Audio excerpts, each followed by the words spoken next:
What's up, guys? So we're back on Crossover Comics. We got Year, like always, and our special I'm back. guest, Mr. Goodman himself, Nerdtooine. Hey, Introduce yourself, man. how's it going, everyone? I am the aforementioned Kyle. A lot of people know me by Nerdtooine over all of social medias, Instagram, TikTok, and all that good jazz. But yeah, I'm a comic book writer, super nerd, and fun to be happy to be here talking to my friends about comic books. I mean, is that not the dream? I mean, Pretty close to it on a good Monday. We're not just talking about comic books. We're talking about your Yeah, you're a comic book. your own creation, yeah. your own comic book. Here walks monsters. You ready to get into it? Oh I yeah. have like 60 questions here to Yeah, Let's let go. him like, take it. um, 'Cause I And, have and I'm sure I have probably about 120 answers for those 60 questions. So let's do this. before that, my ADD is about to kick in. So like, dude, the artwork is like really badass in the thing, man. Like really badass, man. Like really. Yeah, my artist, his name is Martin Olivier Dijonnet. He's a Canadian artist. This is his first ever interior or cover work because he did all three covers as well. For the Ashcan as well as for this issue in comics ever. Both him and I, this is our debut issue and debut run in comics. okay. And So I've said it question about numerous that. times that I think that the fact that he has never done any work before is absolutely atrocious, and I'm glad we can at least change that at very least. So okay, question about that. As far as Martin's work goes, since he never done comics before, how did you find him, and what was his work prior to like working in your comic book? So when he's on Instagram, he's got a very Right. big following on Instagram. I met him through there. What he would do, he would just do a whole bunch of drawings. He did, he would do like a Wolverine. He would do a Silver Surfer. He would do Thundercats. He would just draw because he likes to draw. He's just a normal guy who works. Like he's not an artist that no one's ever employed. He just never took that route. And when I started talking about it, because I loved his artwork, and it always kind of fit what I was like trying to like what I saw in my head would be the comic because he did mostly black and white. That's what he was doing predominantly on his Instagram page, and he was really good with shadow work. And I'm just like, it's a horror title. He's gonna knock this out the park. And then we decided to add the splash of reds for the blood and slight tint to the zombie color, the skin of the zombie, just to signify the skin's like decayed, and we did stuff like that. But I just knew his work would be perfect for a horror title. And at first he initially said yes, no matter like immediately, because he just wanted to be in doing a comic stuff. Right. And then he later told me, he was like, I was having second thoughts, because it was a zombie book. And he was like, zombie stuff, it's so overdone, it's so oversaturated, why? And then I sent him the first 3 chapters of the novel that this is being turned from into a comic, and he understood like what I was doing. It's more a indictment of humanity and society as a whole that just happens to be set in a zombie apocalypse. So he was like, this is different. This is cool. Let's do this. And we've been working together ever since. Have you Nice. met him in person? No, not yet. No, we've video chatted. We talk daily. But we have not met in person because he lives in Canada. So the plan was initially we had an outside chance to get into NYCC through one of my vendor friends. Like they were like supposed to get in and then didn't get in, and then they were like, oh, we might. So the plan was if we got into NYCC, we would have done an exclusive there, and he would have flown in from Canada, and it would have been him, me, and probably the letterer was going to fly in too because he's United States, but he's on the other side. He's closer to you, Year. He's over in Arizona. So that was the plan, but that's not happening anymore, unfortunately, because they didn't get the spot. So obviously everything else doesn't follow suit. Um, but we will soon enough. I have a feeling that once this book gets rolling, we're gonna start getting invites to attend conventions versus us trying to apply to get into conventions. So how's that dynamic when you have to work with an artist that's never worked in comic books before, right? This is your first time writing your own comic book, and you guys don't have the chance to like sit face to face and like bounce off ideas of each other or like make corrections on the spot. Like how you guys work through that challenge of like everything being through correspondence, basically. Well, so a lot of times, and there's also a little bit of extra difficulty because there's a slight language barrier as well. Because he does speak English, but he's French Canadian, so he is more French Canadian than English speaker. So sometimes a few things get lost in translation, and I have to, we have to find a way to figure out what we're saying. But for the most part, I think that works to our benefit because neither one of us has done it before. So we kind of just like I write specifically for him. Okay. Mhm. Like I don't know if another artist would be able to interpret what I'm saying and deliver what Martin does. Like I write specifically like for instance, there's a couple there's one scene in that starts in the ash can, but also in issue 1 where I wrote like an anime cutscene. So he knew what I meant and he delivered the shadow. It was almost like it's when he's slicing through the zombies Oh, okay. and I know which he panel that is. he came back and I was like, that's exactly what I meant. Like I learned through the ash can that I had to really edit the entire script before I sent it off to the letterer because it didn't make sense. Not only for the fact that it was for Martin, but me and Martin do heavy rewrites and like moving things around and taking things out in the process of making it. So like I try to write it very cinematically and Martin tries to make the comic flow. So there are times where like I'll turn in an entire page and through his like tooling with it, it's only like 2 or 3 panels because he found a way to make it flow so that it was just 3 panels that flowed into the rest of the page that was going to be on the next page, but it flowed better as one. And I think both of our naivete, I think, and kind of just doing what we feel would be the best It is sounds what's like helping us. it sounds like you give him a lot of creative freedom on his part Oh because I yeah. know Johnny Cates, he does the same too with his artists. He'll be like a scene like Quentin Tarantino, or he'll do stuff like that. And Yeah. it just seems like I don't know. For me, I used to draw, so like if you told me some of that stuff, oh, I'm gonna have a blast, and I'm gonna show you like what I thought whenever I make this, and that's what I'm picturing in my head when you're telling me all this. That's it. No, he has the utmost creative freedom to try anything. I always say, man, if you think that works better, let's see it, and then we'll go from there. There's only been like 1 or 2 times where I have disagreed when he's like, hold on, I've got an idea. Let me try something, and then let me get back to you. Most of the time, I'm like, that's better than I even thought it could be. Awesome, See, perfect. I But there's been a 1 or 2. I was like, yeah, I don't like that. Let's take that back. Take that back. We're not doing that. yeah, I wanted to ask, like, how's that dynamic between you, the writer, and Martin, the artist? Because I know that there are writers out there that they, they will write a script and then they will break down page for page, panel for panel, how many panels, the size of the panels, what's on the panel, what's in the background, what are these like.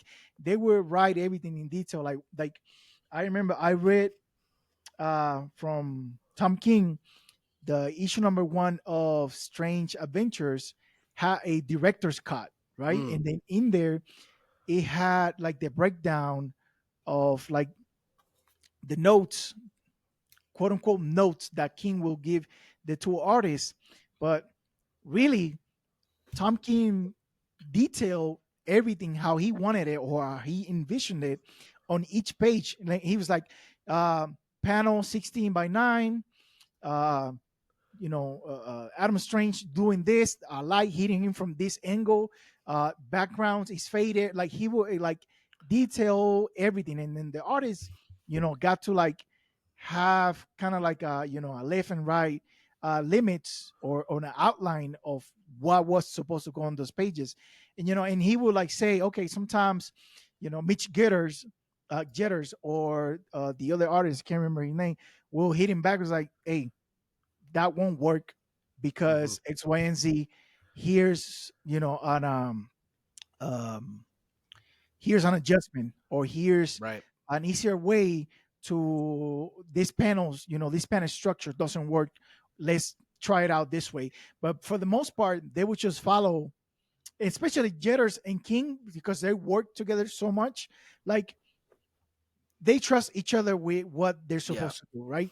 But like your dynamic, it's very unique in that way, because first time for both of you, right? And you're Yeah. not, even though this is your baby, you're not like having like this choke hold on it, like no, no, no, no, no, no, like you're trusting the Yeah. artist that you recruited for So your project.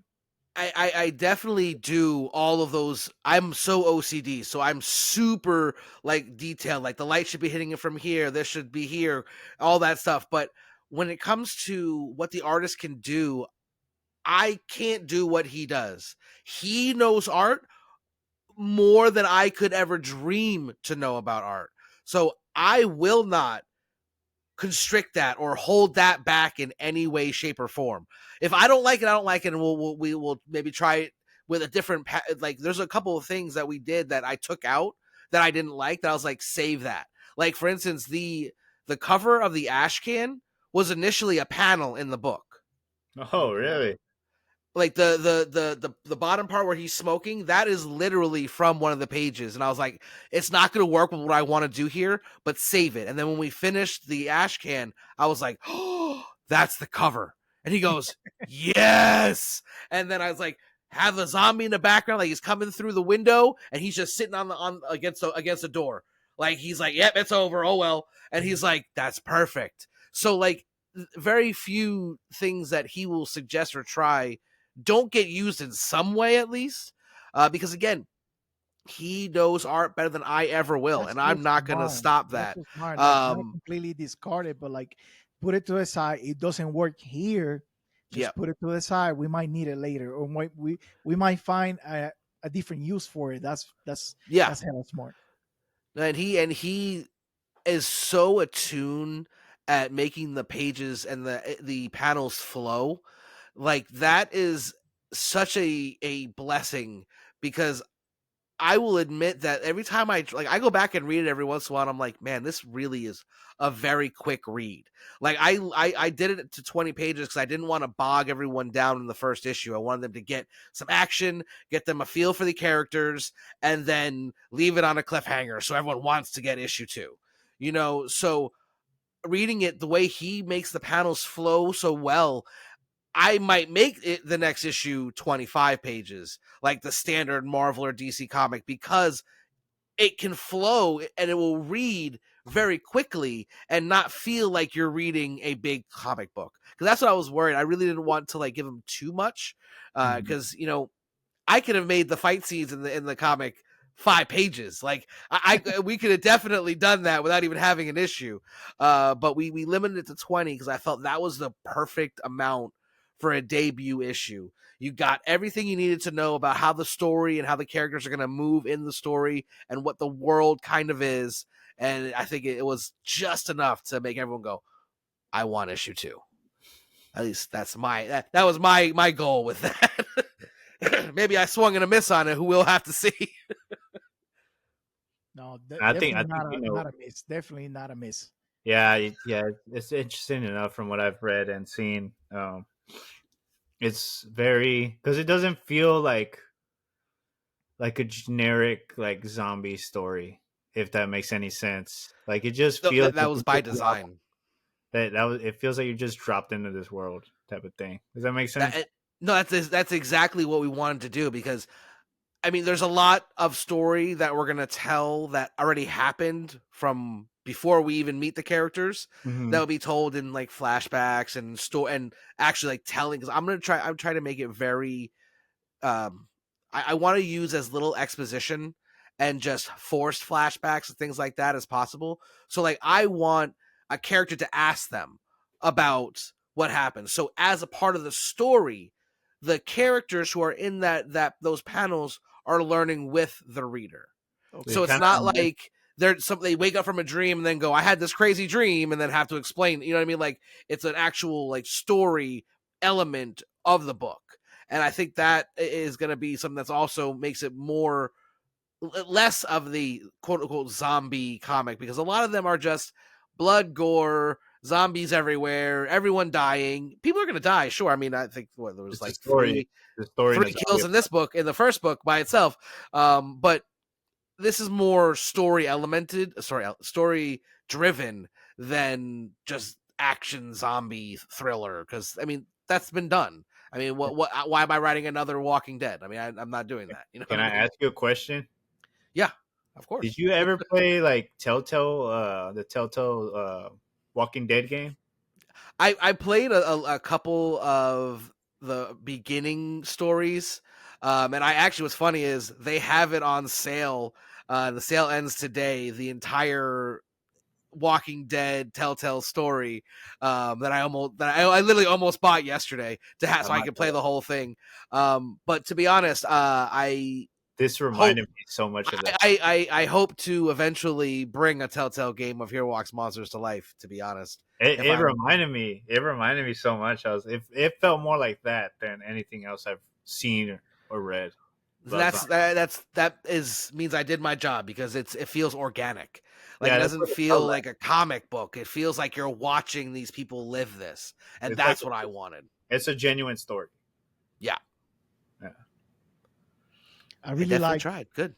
I I really like that there's a lot of different um, elements that comes to the to the surface, to like right in your face, right? One of them, when I first picked up the ash can, like is the amount of energy in the panels.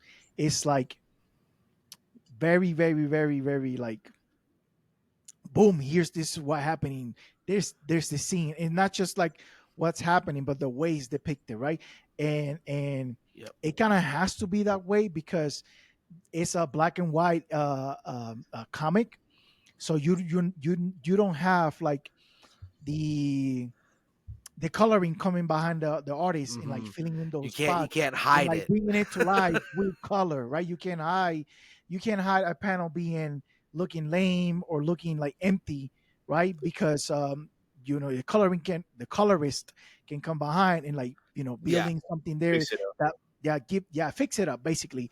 But Martin, it's like standing on an island doing this by himself, right? So like Yeah. every panel, like every scene looks like when it comes to the action, it looks like there's a lot of energy into it, right? And Yeah, that's yeah. easily done. Like it looks easy, of course. That's like the beauty of the greatness of Martin himself. But like all those lines, right? Putting Mm-hmm. like all that energy and like expressing the emotion of the characters or the swing of things. It's like right in your face, right? And like to the Yeah. trained eye or like experienced readers, like that's like you immediately pick on that, right? The other thing is like you said you like the shading, right? When you was like Mm-hmm. kind of like recruiting him, when he does shading in close-ups, like on the Yeah, face the on the close-ups. characters, their shading is so on point because Yeah. we just blacks shading, giving the emotions to the character. Um, he kills it, right? Yep.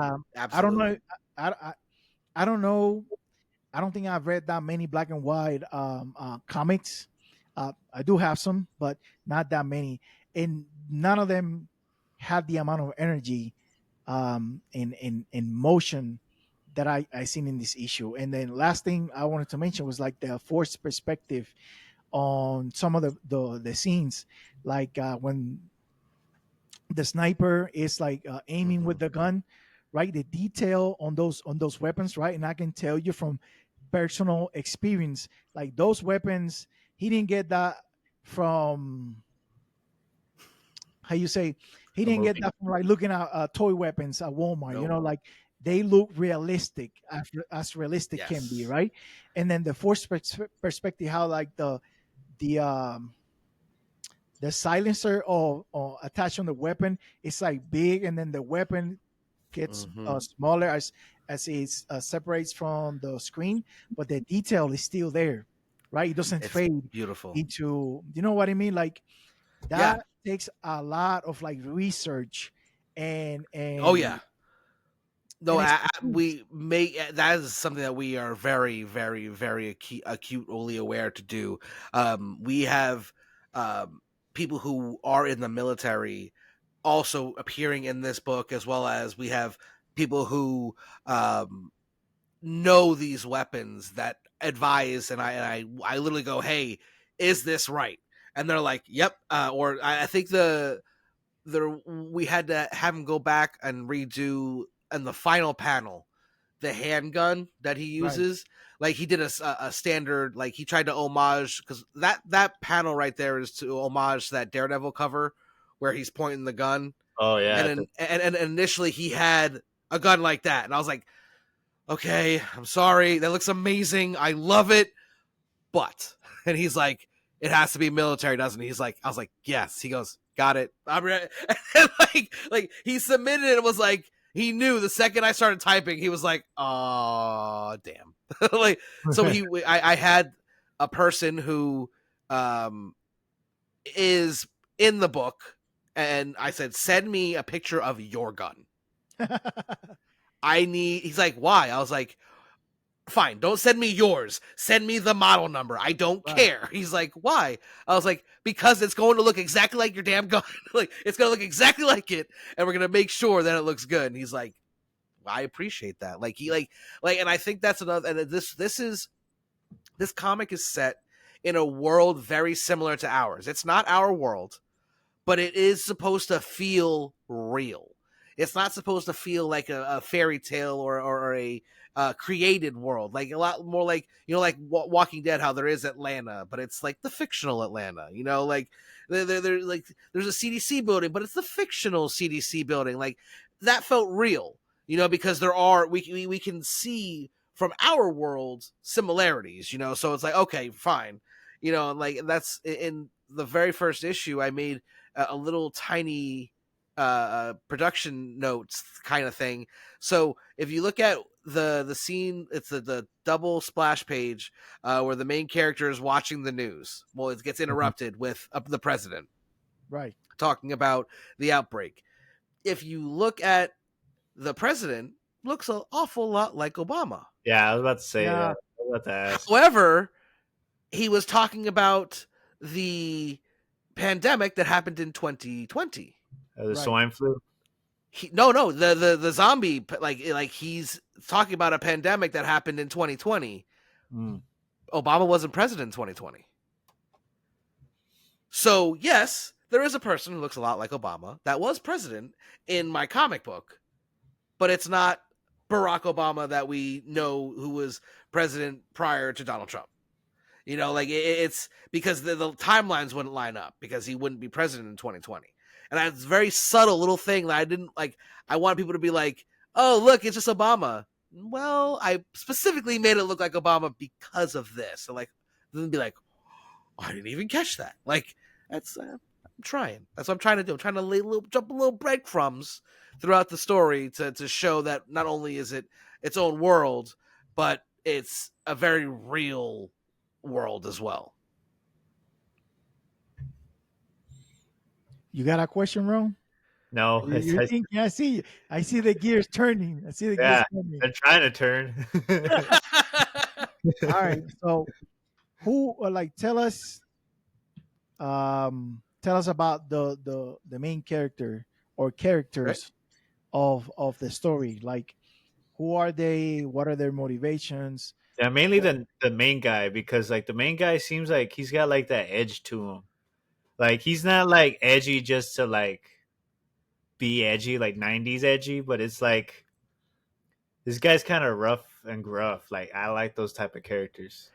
So the main character, his real name or what he was prior to the downfall of society, at this point in the story is unknown. Well, I actually don't even know if I'll ever reveal what his real name is because it doesn't really matter because who he was then is not important. But he goes by Shadim, which is the Hebrew word for demon, but there is some argument amongst biblical scholars what it really means because it's only used a couple times, and one of the times it's used was with the angel of death that came for the firstborns in Egypt. So some say that Shadim are really warriors of God. So like the main character adopts this moniker thinking that it means demon. Okay. So, because he feels in this world that he lives in now that you have to be a monster, you have to be a demon just to survive. The weak will die, and anyone who doesn't live by the world's new rules will die. So he is, and we're going to learn more about this character as the story progresses, obviously. But he is a very imbalanced and uses comedy and like pop culture references to like help his To cope. grasp of reality. Because in this reality he's living in, it's horrible. Like it's literally the apocalypse. So he uses his fractured mind, I guess you could say, to enjoy living in this world. Because to him, he thinks of what he, the mundane, regular life that he used to live, where he was, in a cubicle, and now he just gets to live free. So at the very beginning of the book about the series, he's very much happy and loving the fact that this apocalypse happened and that he is able to just do what he wants at this point. He's not just surviving; he is thriving in his new reality. That he gets to be a slasher, and a zombie hunter to an extent. Like he is basically unchained by Yes, the rules of society as like, it was before it collapsed. Like he is exactly. enjoying rather than being sad about it or I guess being weighed down by his new reality.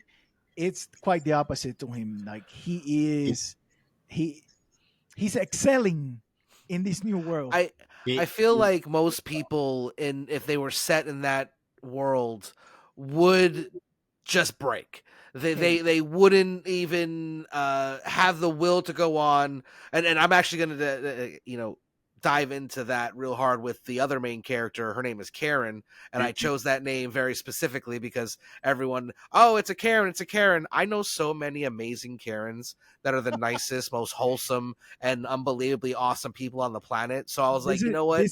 I'm going to name this person Karen on purpose. This is for the good Karens in the world. Yes, I am. I am representing the good Karens everywhere in this book because Karen is very protective, very motherly. Doesn't really like that she's in this world, but she's lost everything, so she's kind of just let loose. Because what else is there to do? You know what I mean? Like her husband, her son, they're gone, which we'll learn more about that later. But she's kind of adopted the main character as her like son almost, and she calls him kid because she sees him as someone she's protecting, even though he's protecting himself and her in a lot of cases too. But it's still like a very nurturing. The last person that's going to be like, I need to speak to a manager, Karen, you've ever seen. So I chose that very specifically. The guy really reminds me of someone like I've worked with this. It feels like I've worked with this type of guy, and like he's just like, it feels like if something like this would happen, he's on that level afterwards. And That's the think vibe I got from when I was reading the comic. I was like, I feel like I've worked with a guy or two, like where you just know there's something behind their eyes, or like yep, the minute something happens in society, these guys are gonna be like, you know what? I'm doing my own thing now. Let's do this. Yeah. I've been waiting for this. I'm about to make a name for myself. Like No, that and then meme.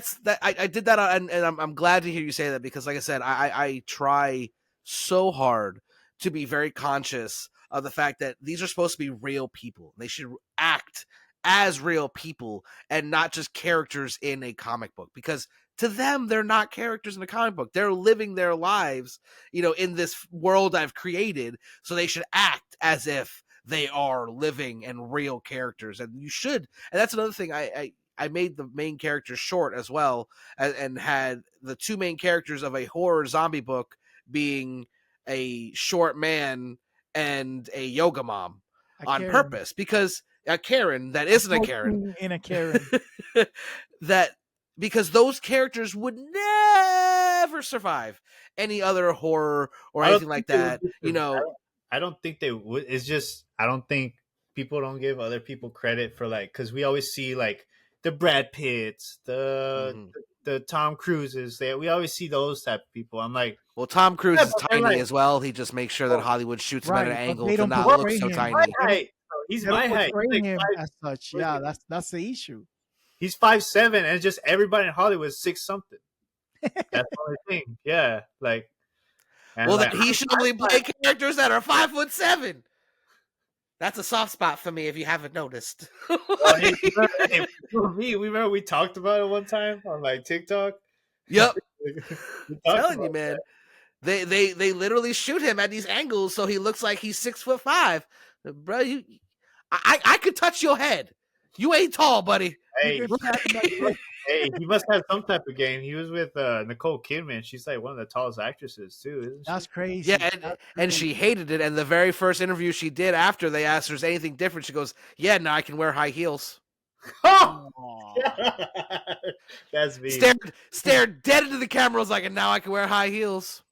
Like I'm talking to you, Tom. See, that's where he messed up, though. See, because me, I'm 5'2". I'm tiny. Like, I'm a little dude. Okay, if I had a girl that had high heel, I can testify to that, because when I met Nerdtooine, like, he is as advertised. He is. I am a life-size hobbit in real life. Like, no joke. Like, I and that's legit. Like, and you kidding me? If you see a short guy with a tall woman, you think there's only a couple of reasons that go to your mind why they together, and all of them I'll take. I'll take one. I'll take. Hey, he must be swinging past the knees. Listen, I had to go for the joke, man. That's what I'm here for. Dirty mind. Listen. All I'm saying is laying down the same. I don't know if you heard. You saw his look. He didn't say anything. He just. Yeah, you go. That's the look he gave. He didn't say anything. Just saying, folks. Where's my fake tea? My tea. No, I mean, if you're short, or like, that's the thing about my book. I mean, if a type of person exists on the planet, they'll be seen in my book, because it's supposed to be a real world. There's a billion different types of people on the planet, so I'm gonna do my best to have every single type represented in my book, because in a world that has other races and other ethnicities and other size, shapes, everything, there should be that representation in the book. Like, if you look at The Walking Dead, it's like all white people, a couple Hispanics, one black person to die every season. Like, black guy that also gets to be the token black person that dies in every horror movie ever. And then one Asian guy gets killed by the main villain. Exactly. You got one. Has anyone seen another Asian person on Walking Dead? There's Latinos in the thing. I don't remember. You had what's your name? The one that was with Rosita. There we go, Rosita. That's exactly what I was thinking of. Like Rosita.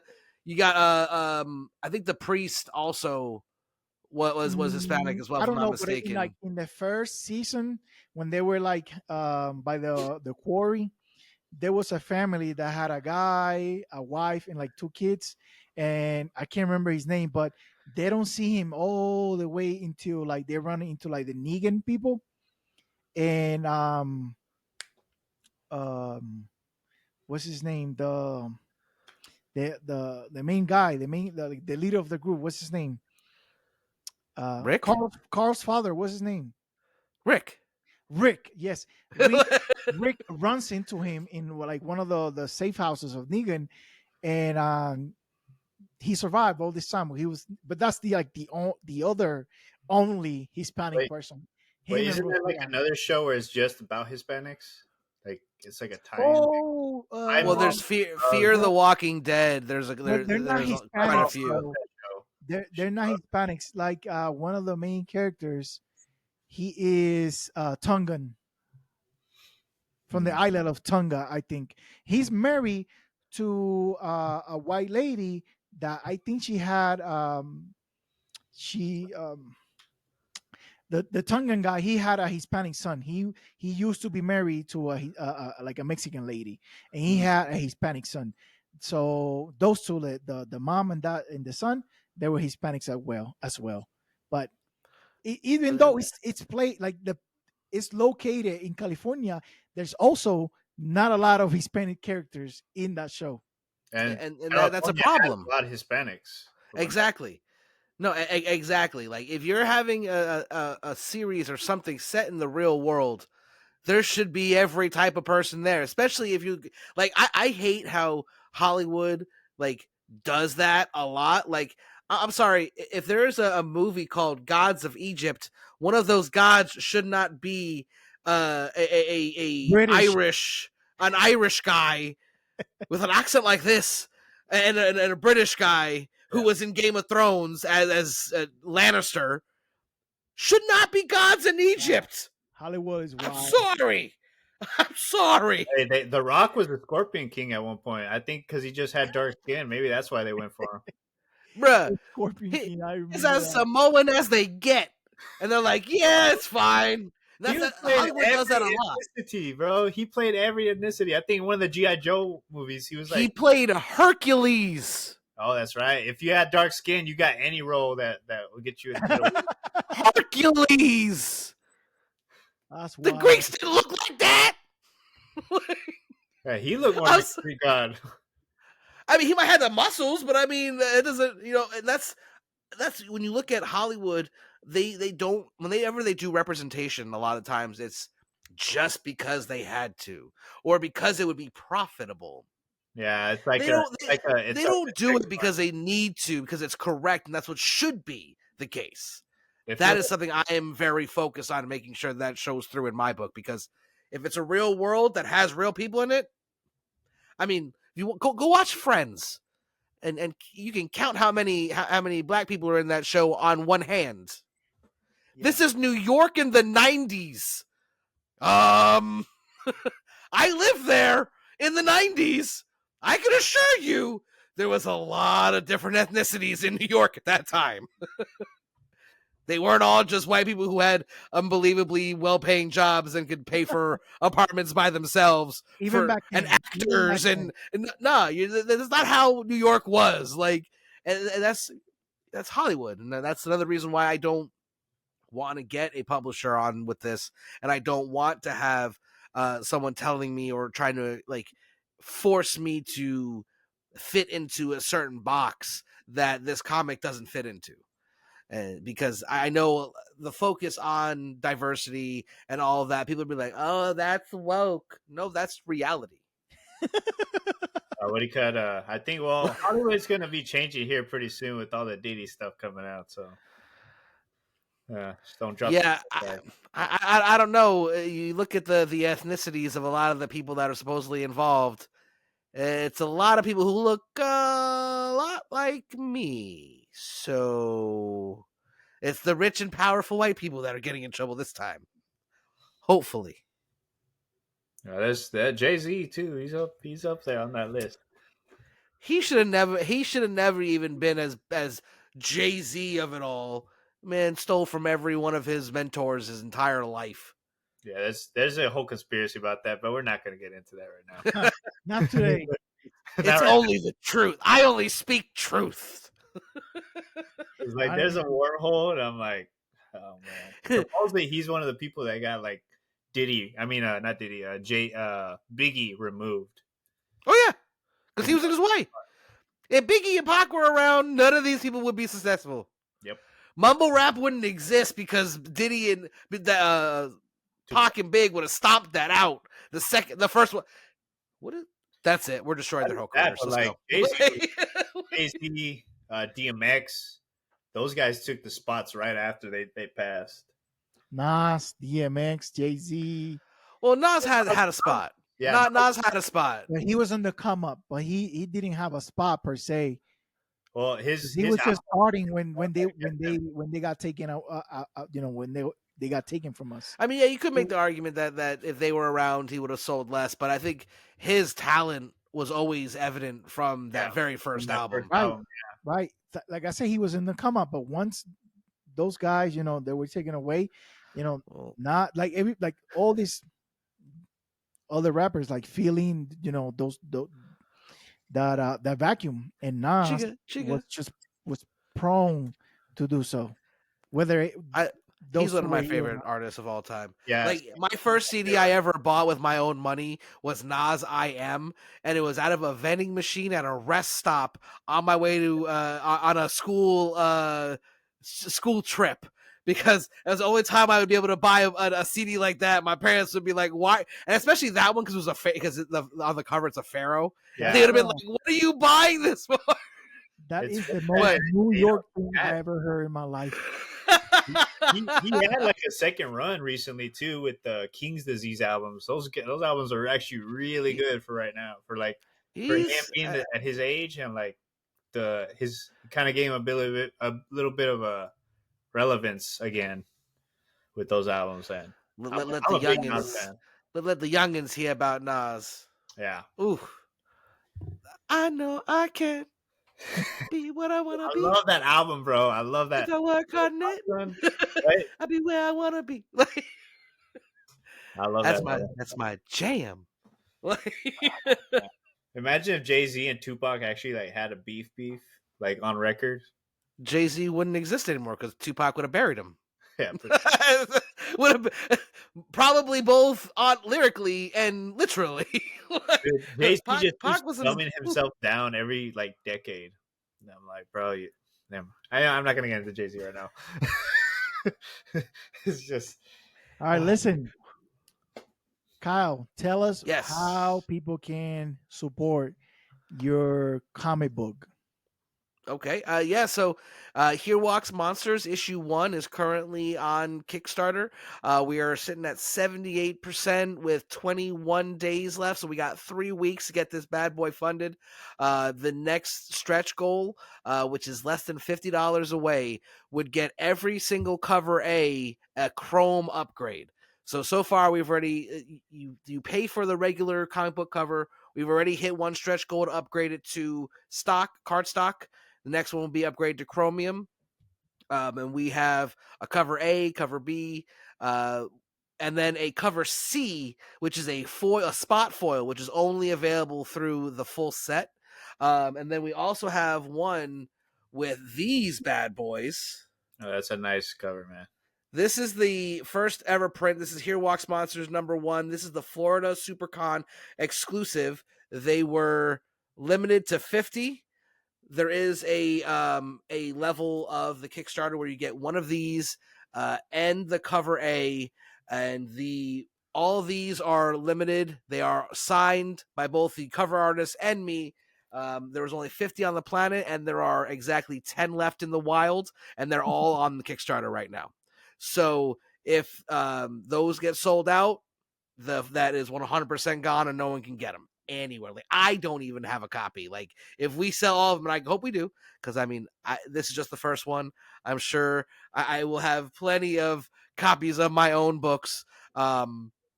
But yeah, that's available on the Kickstarter now. It goes all the way through to October 31st, Halloween at midnight. It ends, and you won't get charged until then. So, like, if you want to back it now and you don't have the money right now, that's fine, because it won't pull out until unless it gets fully funded, and then that will be at That's the something. 31st Let's of highlight this on month. that, because like when you go support somebody, if you never, like, let's say you don't know what Kickstarter is, right? Like you can go to Nerdtooine's any page on social media, and on the link on his bio you'll find a link to his Kickstarter, right? Like on Kickstarter, what you're doing, if you want to back and support somebody's project, in this case here walks monsters number one, you're pledging that you're going to support with X amount of dollars, right? You're not paying Mm-hmm. on the spot.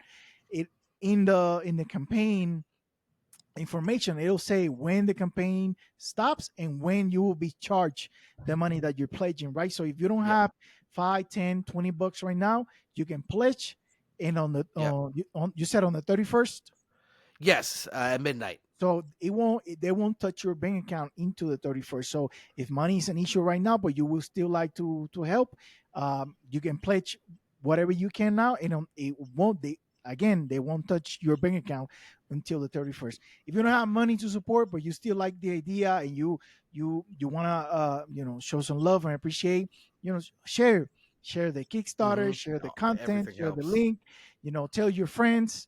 Not because Kyle is my friend, but I had my wife check the comic herself not too long ago, and she's big on horror and slashers and all. Like that's her forte. And she was like, "Hey, where's number 2?" And I was like, "Babe, I'm Yeah, I got sorry, I got the there is same. no number 2 right now. It's just number 1." She was like, "No, no, no, no, Number no. number We need number number 2." two is we are so I want to say that I'm gonna find a way to get this into the world one way or the other. Um, it would definitely help. I'm repeat again. I'm 100% independent.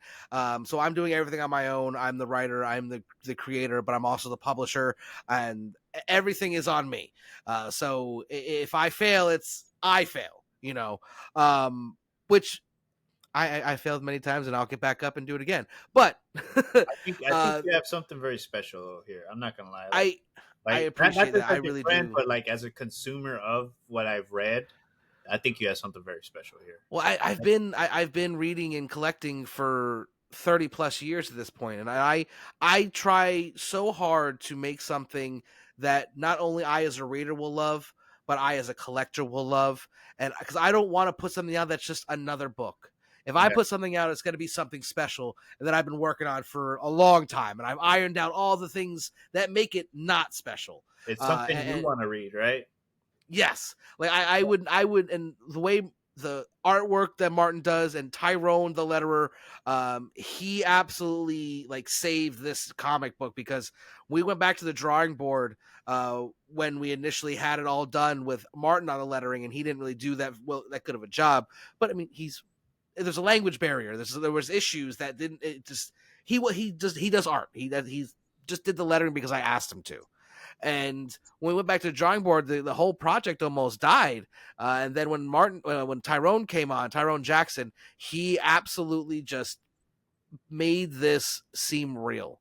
He's published books. He's actually has his own comic book publishing company. Like, he's not just a first timer like us. So he gave us a lot of perspective and a lot of help. And He as an brought the independent experience. creator, He brought the yeah. experience to the project, and that's like a shout out to all the letterers in the comic book industry, because it's an art form that Mm-hmm. more often than not it goes unappreciated, right? Yeah. Whenever, like, most time you see people talk about comics, they rarely make a mention of the lettering or the letterer, and it's a big job, right? Like, When like you you're have a saying. good letterer, you don't get any praise because it's so good that it feels like part of the story or its own Part of the individual artwork. character. Like, it's part of, yeah, it just feels like it belongs there. Only time a letterer gets pointed out is when it's bad. And I definitely like to point out good lettering, because that's, for me, as someone who reads, that's amazing. When you can give me a lettering that speaks, you can hear it, you can feel it. let me say this. That Let me say is this. just And next level. I think you guys will agree with this. Sometimes you have lettering that is so well done that it blends into the art, into the panel work of the page, right? Yep. And Kind of like Sandman. exactly, sometimes Yep. you don't you don't even stop to think about this is not part of the art or the coloring. This was the letter Yep. fitting that in to the page, right? And that takes a lot of skill and a lot of Oh yeah. craftsmanship to do that. And you can see some of that in here walks monsters. Like the lettering, yes, it have the like the splashing of when like the main character is like hacking bodies on the floor, Yep. right? The splash lettering, Oh. it's part of the art, but it's also telling the story at the same time, Yep. right? Yep. So that takes experience, right? Um, and like you say, when he's bad, like the untrained eye can notice it, right? But when Yep. it's good, people that are read comics their entire life, they could just skim through it and not even like break that down mentally. Oh, Yep. that's lettering. This is art. No, because it's that good. Yeah, Kind of like Tyrone is just so good, and I say it on every interview. I am the most blessed and lucky creator on the planet when it comes to the team I have, because they knock everything out the park better than I could even thought. And as a truly independent team, we have to lean on each other for a lot of things. And I can't be sitting here talking about a comic book that I've created without them at all. And I owe a lot to them. They're unbelievably talented, and I'm so thankful to have them on the team. So thankful. yeah, man. That you, like I said, you have something special, and we can't wait for what's next too. Like, I'll send you your video. I just have like 3 other projects that I'm working on right now. It's like, Listen, I know all about that. I do the wrestling channel. I've got this that I'm working on. I also work for a real job too. Like that's the thing. Like I'm someone who's trying to follow his dreams, and every little bit counts and helps. Like you said here, whether it's sharing it, backing it. I'm sure that if you don't like zombie books or horror books, someone does, Yeah. and every little bit, because it's a crowd. If everyone funds and helps get this through, everyone, because as of right now, already they're gonna get free trading cards of the main character, of one of the main characters. The next one's coming soon, another stretch goal. Everyone's going to get bookmarks, stickers, all Here Walks Monsters merch, and True. You're not just upgraded getting a covers. comic when you support this. Like you're getting a bunch of other goodies with it. And the more people support, the more they reach different goals, more things get unlocked. There's funding Yep. to add more goodies to it. Like this is not just hey, listen, without without calling anybody else out, I know other people like content creators that do their own comic book. And when you support, you buy it, they send you their comic book in a manila envelope. No board, no back. Like, no, you're getting a product from a fellow fan, a fellow collector, a fellow retailer, right?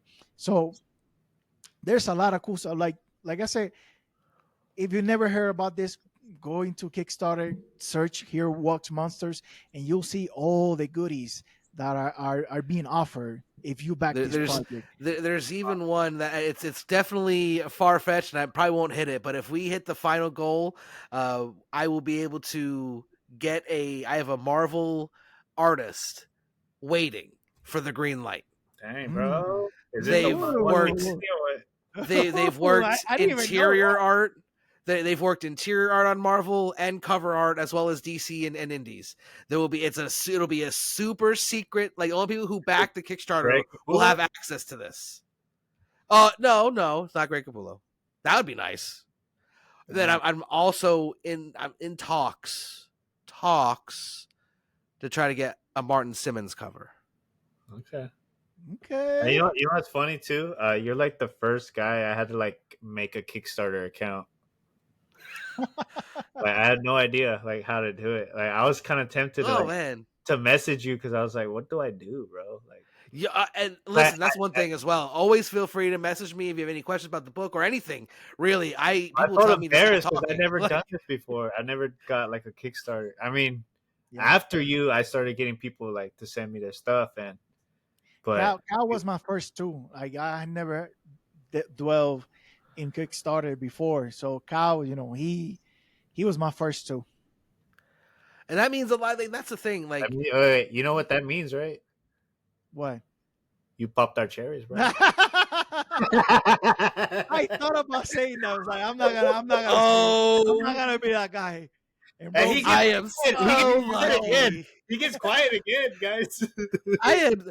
I no, because I had to wait for y'all to stop because I had something to say. Okay, ladies, I am honored, and it's my privilege, and you're Oh, welcome. baby oil. Hey, this wasn't forced. oh, you forgot to say no Diddy. You forgot to say no Diddy. You always gotta say no Diddy. No, did he? Bro, how crazy is that? Like cultural change that people don't say no homo anymore. People say no No Diddy. Diddy. Yo, we're living How the in a new mighty era. have fallen. We're living in a new era. Anyone Bro, can be. I listen to music differently now because sometimes I'm picking up on stuff now. I'm like, yo, it was right in front of us the whole time, Yeah, bro.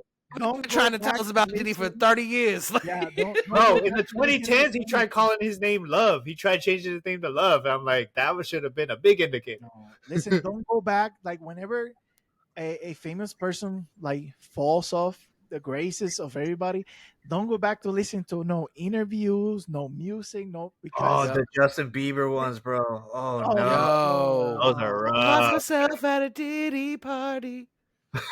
What? yo, those videos of him being at the mansion with him, like he looks so uncomfortable. Like Oh, I know. then He you think about probably that little was sad song that he released uncomfortable. not too long ago when he says that I was just a kid I think and that's all an these things AI that song. happened to me, bro. You're like Jesus Christ, bro. Like this poor guy. You know what I mean? But I Yep. can't believe I judged him, too, back in the day. it's terrible. But that's all I have for Kyle Here Walks Monsters. If you want to say something like a last, pitch why people should buy your comic book besides everything we said here already, go for it, man. All right. Well, what I think sets Here Walks Monsters apart from all other, and let's say most other zombie and horror titles, is that it's not just about the zombies. This is a story that is rooted in humanity. And the question that I attempt to answer is what will happen to humanity when society crumbles? They will turn to monsters. This is, I've had people say that the main character is like a mortal Deadpool dropped into a Romero movie. And I feel like that's a perfect representation of who this character is. He's kind of unhinged and lost his mind, but when things need to get done, he gets them done. But this book is a passion project of mine that I've been working on for about 12 years at this point.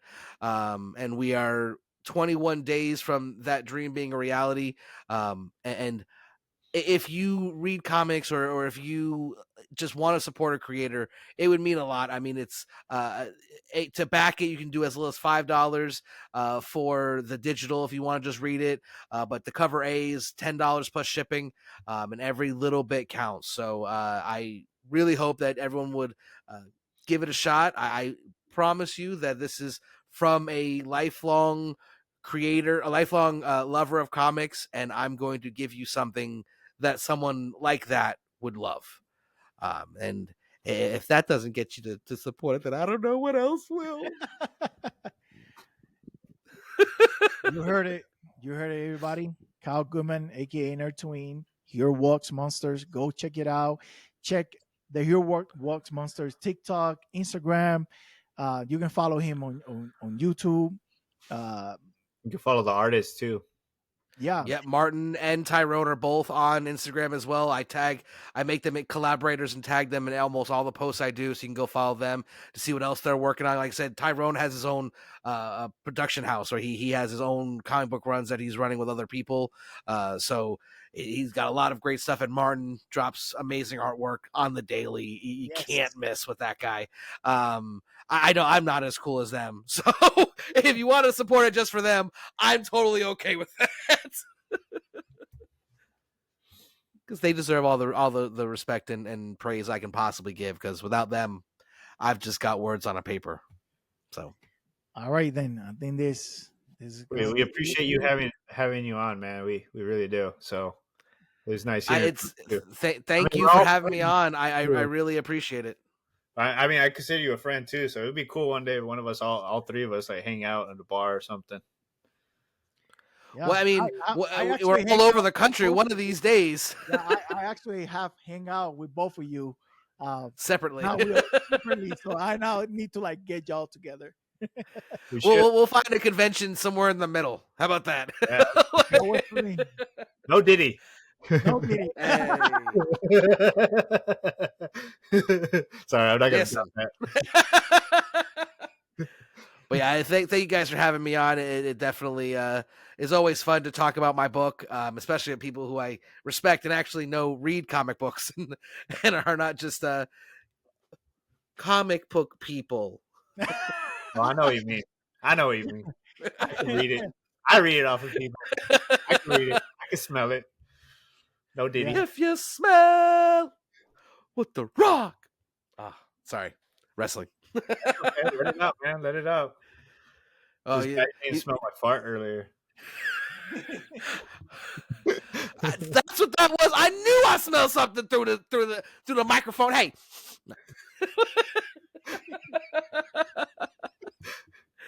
Oh shit. All right, guys. Thanks for watching, everybody. Have a blessed day. Have a good one. We're out. Peace out.